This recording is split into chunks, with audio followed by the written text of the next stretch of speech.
You know, I'm just gonna say it. Tommaso Ciampa right now is the best heel champion in WWE. I understand it hasn't been 24 hours since, he just won the belt, right? Per television wise. I get that. But everything about Tommaso Ciampa, his heel run this far has been fucking amazing. He is what I want to call a throwback heel from the 80s.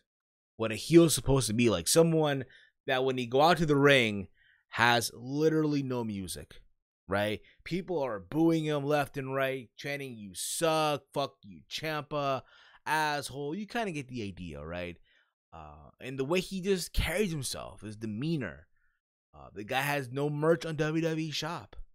On Twitter, he doesn't use no hashtag. He didn't do that whole bullshit. He literally, again, everything about him just works perfectly, you know? And him winning the belt tonight, and it just takes the road to take over Brooklyn just so much more crazier.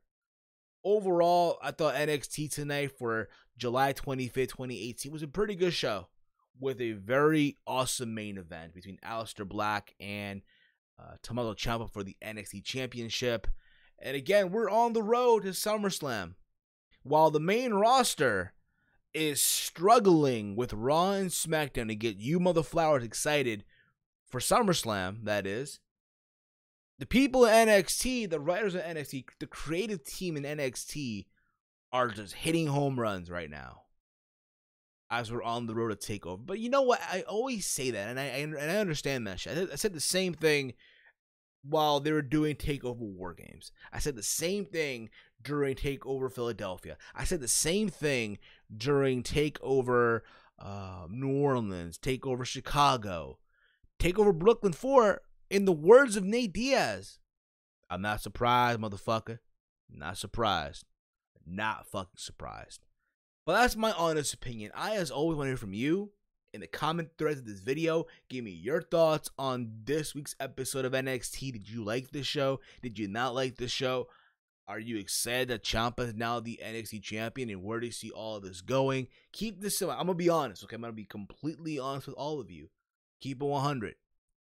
I already know the match card for TakeOver Brooklyn 4 because apparently it was leaked out and people were posting it everywhere on social media, right? I'm not going to talk about the match card or anything like that here. I'm gonna do this video as if I don't know, just to keep it fair with all of you, motherflower. Keep it fair with you guys, okay? So the show kicked off with Adam Cole versus Sean Maluta, the returning of Sean Maluta, the same Sean Maluta that was in the inaugural Cruiserweight Classic, right? And this match literally was a squash. There was a moment, obviously, where Sean Maluta had the momentum, if you will, to kick off the match, and then he goes up on the second turnbuckle, jumps, and in midair, Adam Cole catches him with the super kick, and then to the knee to the back of the head for the 1-2-3. Grabs the mic. Adam Cole then proceeds to talk about how great he is, how he's the North American champion, and it looked like he was about to call somebody out or people from the back to fight him and shit.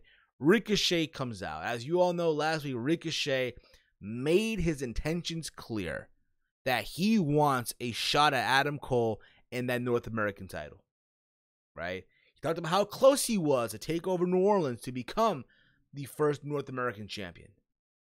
He comes out to the ring and literally challenges Adam Cole to a match at TakeOver Brooklyn 4 for the North American title. Adam Cole then declines. He leaves the ring. Ricochet called him a coward. The crowd was chanting coward towards Adam Cole.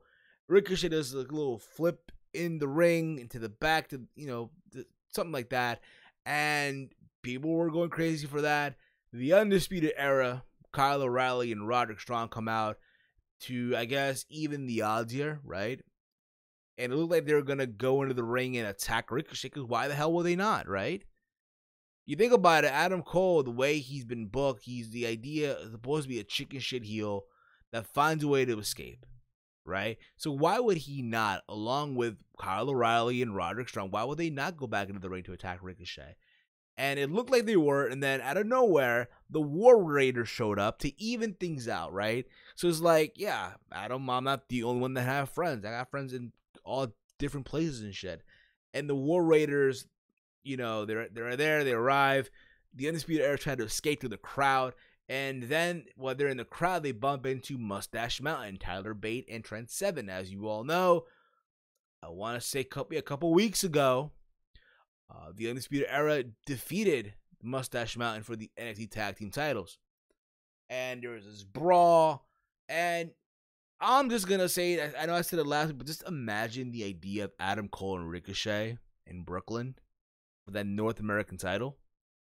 That would be fucking insane. You give those two guys 20 minutes or so in the ring at Barclays Center. It's gonna be fucking insane. I'm just saying, if they were to go through that, if they're to go through with that match, it would be fucking insane. All right.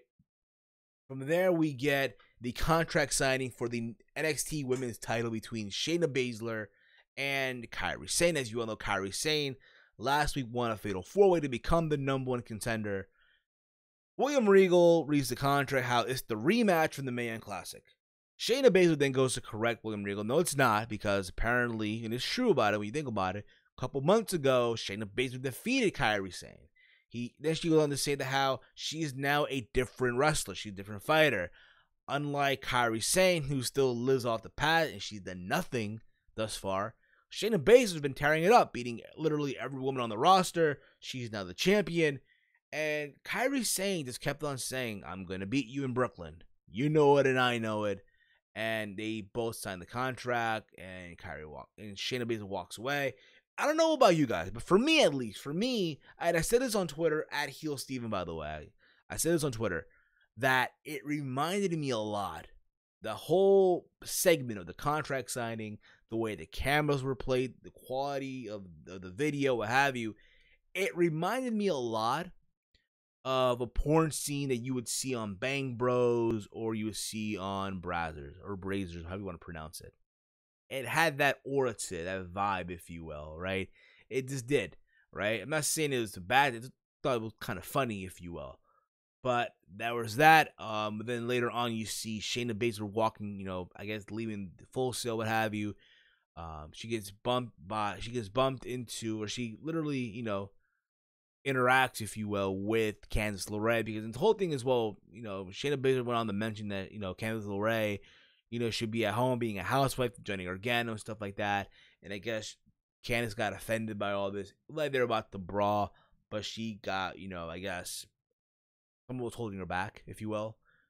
And I'm gonna say this right now. Let's assume for a minute that, after this match in Brooklyn, right, between Baszler and Kairi Sane, because I'll be real about it, I don't see Kairi Sane winning the championship. I don't see it happening. I really don't. You can do the next program between Candice LeRae and Shayna Baszler. Why the hell not? You got to remember, too, during the Mae Young Classic, Shayna Baszler eliminated Candice LeRae. So that'll be interesting, but we'll see how that goes. We get Lacey Evans versus Tanila Price. It was a short match as well. I'm not sure if Tanila Price is signed to NXT, but I would not be surprised if they place her in the Mae Young Classic, because you want to show new faces, so why the hell not? But Lacey Evans got the win here with the women's, right? And you know what? Today, when I saw Lacey Evans in the ring, right, during the post-match, they had this whole thing where she had her hand held high, and they put the camera really close to her face, sort of, right? Now, I did say that someone like Lacey Evans is a slow project at work. Give it time. But I don't know about you, motherflowers, but today, when I saw her face and something about it, that just, caught my attention. Not the fact that she's beautiful, because she is. But you know what? Someone like Lacey Evans on the main roster, whenever she gets called up, I'm confident in a way that she's going to shine. Something about her.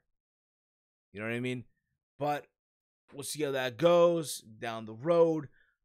But again, and it was a good showing by Lacey Evans with the women's right. We get an interview backstage by Bianca Belair. As you all know, Bianca Belair is still hurt. She talked about how, she was able to be in the match last week in the Fatal 4-Way because she was hurt. And all this, talking about how she has to start over again, but she reminded everybody that she's undefeated, and it's not fair because, again, she's undefeated. She shouldn't have to start over again. She should be the next one in line once she comes back from injury, right? And just her going off, I'm undefeated. I'm undefeated. You better, these bitches better, they going to learn today. Some shit like that. Which I thought was funny, but it is what it is. We find out that next week is going to be EC3 versus Sean Maluda, who, again, I'm just not really digging. If you want my honest opinion, we find out is they also played a clip of Velveteen Dream walking away from EC3 during the tag team match during the the UK Championship tournament at the Royal Albert Hall in England. But it should be an okay match next week between EC3 and freaking Kona Reba. We'll see. We then get the main event: Tommaso Ciampa versus Aleister Black for the NXT Championship. I was gonna say this match was fucking amazing. Just the crazy back and forth, the crazy near falls. There's a moment in the match where I want to say that it was Aleister Black did like a fucking Meteora, then a crazy kick, and then a fucking German suplex, all like in one giant sequence. So fucking insane. And all the near falls that Ciampa got on Aleister Black. There were moments where you literally thought it was over, but it got a crazy ass near fall. There's a moment in the match where they bumped the camera guy, and the referee's checking up on the camera guy, and all this led to Ciampa hitting Black with the crutch, it looked like, and got a near fall.